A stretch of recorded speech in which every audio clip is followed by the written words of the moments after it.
Сәлеметсіңдер ме балалар? Бүгінгі өтетін тақырыбымыз Орталық Азия халықтарының әлемдік рухани мәдениеттің дамуына қосқан үлесі. Бүгінгі сабағымыздың мақсаты Орталық Азия халықтарының мәдени жетістіктерінің адамзаттың дамуына қосқан үлесін бағалау. Рухани мәдениет. Рухани мәдениет әдебиет пен көркем шығармада, архитектуралық және өзге де ескерткіштерде көрініс табатын білім мен дүниетанымдық идеялар жүйесі.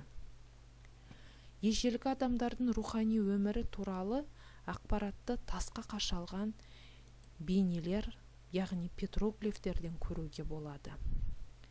Жартастарда адамдар мен жануарлардың бейнесімен қоса құдайлар, арбалар, құрбандық шалу әрекеттері салынғанын көруге болады.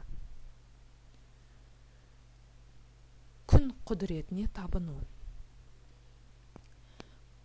Авестаның ежелгі бөлімдерінде Андронов тайпаларының аңыздары мен олар табынған құдайлар туралы айтылады.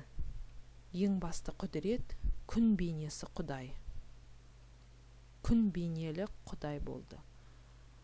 Ол достық пен махаббаттың үлгісі ретінде сипатталып, әділ сот деп есептелді. Келісім кепілі мен сенім сақтаушысы болып саналды.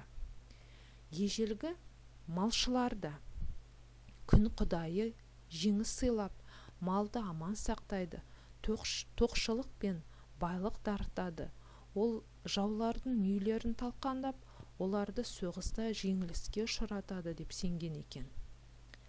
Сонымен қатар күнге табыну сақ заманында да сақталған. Алтын адамның оң қолынан күн құдіреттің ойып салынған бейнесі бар жүзік табылған. Сонымен қатар алтын адамның бас киіміндегі қанатты аттың кескіні күн күймесі деп те түсіндіріледі. Отқа табыну.